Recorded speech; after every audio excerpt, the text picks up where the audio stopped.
Hi, this is Tony, founder of LackStats, here with a quick update as to what we're doing for the simplified version that should be launched later this week. As you see on the screen, right now we have the standard team screen, and what we're going to do today is we're going to show you very quickly some of the changes that we've got in place for this. You'll notice there's really not a lot of changes to this, although on the back end there's been a ton of improvements and efficiencies built into it. Make it better, faster, stronger, as you will. So today we're going to show a game between the New Hope Jedi and the Corellia Cavaliers. Actually, I don't really know if their name is the Cavaliers. I just made it up. On the game information screen here, you'll see that there's a new button in place. Actually, there's a couple of new buttons that last year or last season that it was just continue game or start game. Now you'll see that there's a continue advanced game or there's a continued simple game. Now, the difference between the two is that the advanced game still allows you to drag players onto and off of positions within the field such that you can tell exactly when they're playing and what position they are playing. The unfortunate side effect of something like that is it's very hard to keep up with on a substitution basis, particularly the older the teams become, and so that led to a simplified version, which everyone was clamoring for. So today we're going to show you the simplified version, which is literally hours away from being deployed. So several of you have been asking me to see a demo of it. Since I turned off the demo as I updated all of the code, it just became impossible to keep up with both new sets of code and a demo. I will put a demo out at some future date, but it is certainly not a priority today. So let's get started. So you'll see primarily there's some huge differences on the screen itself. One, the previous screen, the advanced screen, was inherently built for an iPad. Unfortunately, we didn't have enough users on other tablets at the time, although tablets have really advanced a lot over the past year, that we just didn't have this. Now this one is a responsive design, and it should indeed scale to pretty much any tablet you do. It will actually work on a phone, although it will be almost impossible to keep up with the scrolling that is necessarily part of such a small form factor. Regardless, it does scale appropriately. You also notice, that this year that all of the team players are listed right there with actions beside them to begin with. The substitutions that exist as part of the advanced screen are not part of this one. That we're going to just make an assumption that any player that is on a team is eligible for whatever might happen, and whether they play or not is really not the focus of this app, but it'll be up to you.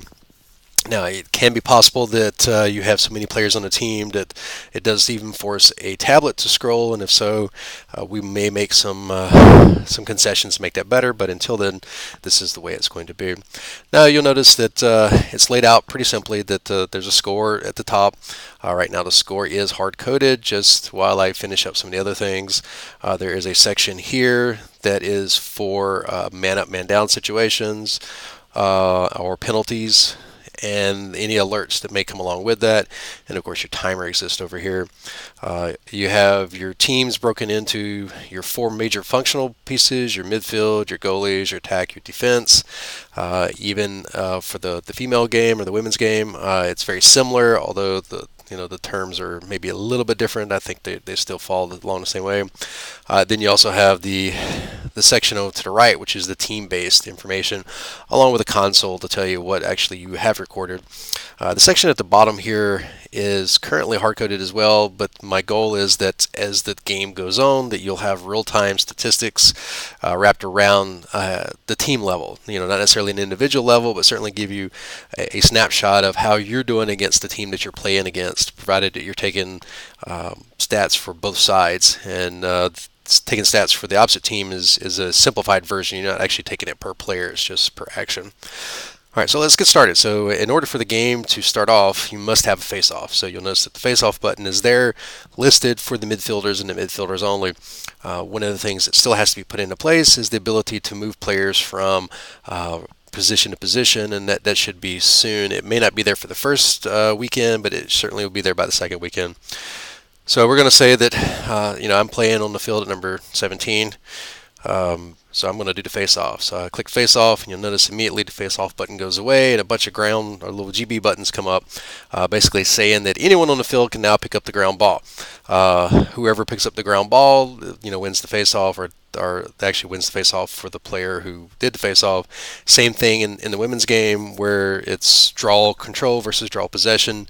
It's the terminology is different, although the actions are the same. And the women's game probably be a couple days behind as well, just because there's some edge cases for the particularly from the penalty perspective that I'll have to get in place.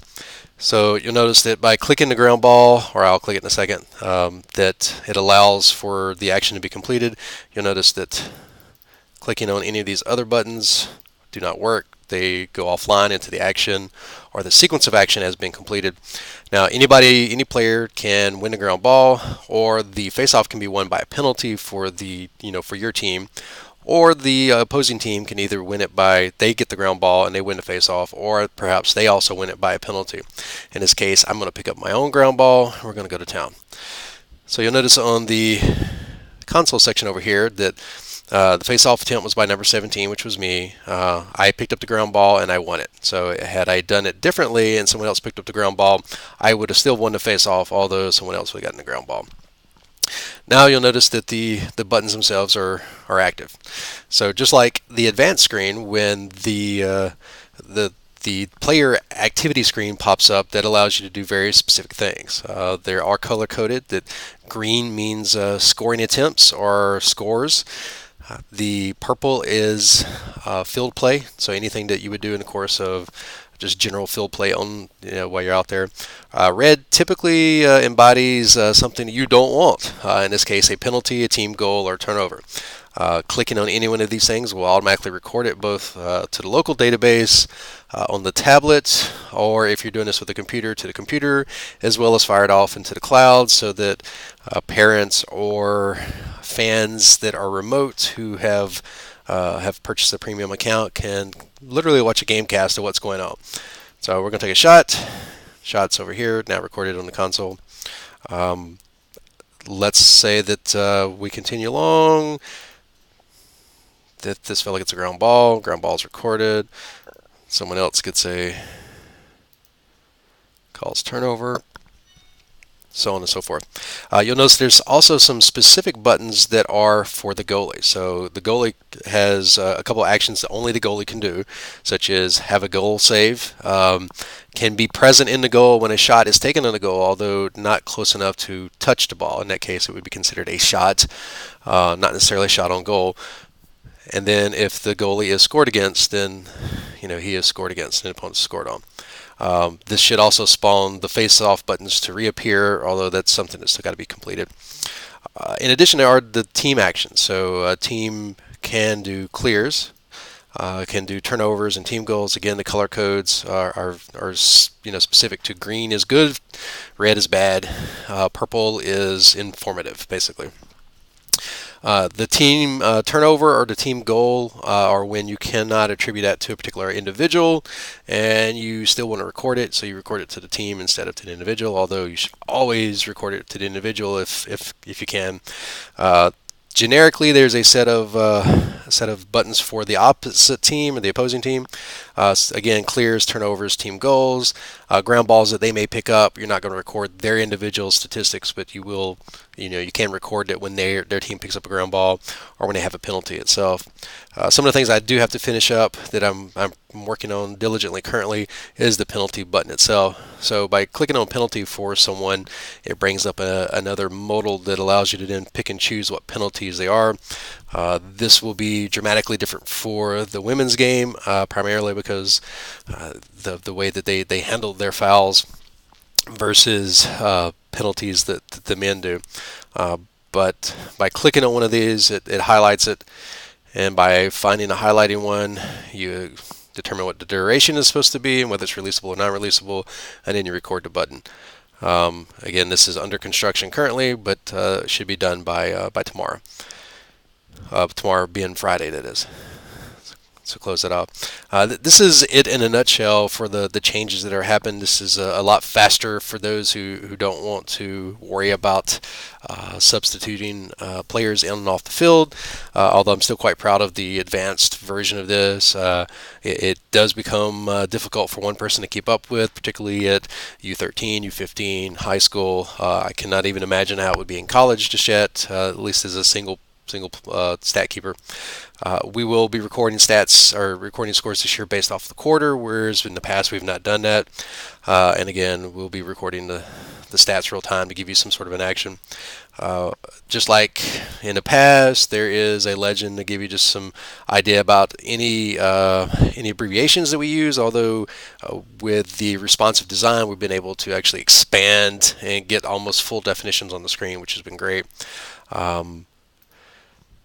Most of these things are just for my edification right now. They don't really exist. I'm probably going to turn those off before the real game. And then when a game is finished, you would click Finish Game just like normal, and it closes out the game.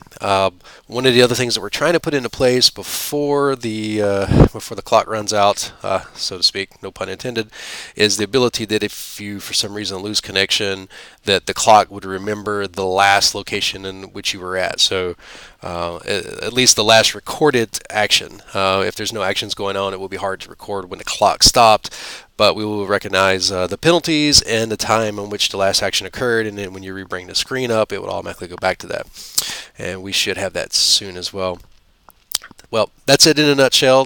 These are the changes we're working on diligently, trying to get out the door before the first games of the rec season here in Atlanta on Friday, March the 1st of this year, 2014, and we're working on this very quickly. This is actually February 27th as I record this, and I hope this spawns some questions or comments or some conversations at a minimum of how this looks, what we could do to make it better. We've gotten probably 10 times the amount of players or users this year than we had even last season. It's an incredible growth, and keeping up with some of your feature requests has been fun. And keep them coming. I love them. This is great. This is how we grow the game, and this is how we make things better for all of our children and for us.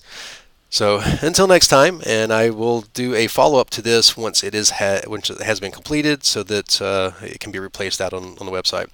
Until then, this is Tony. I'll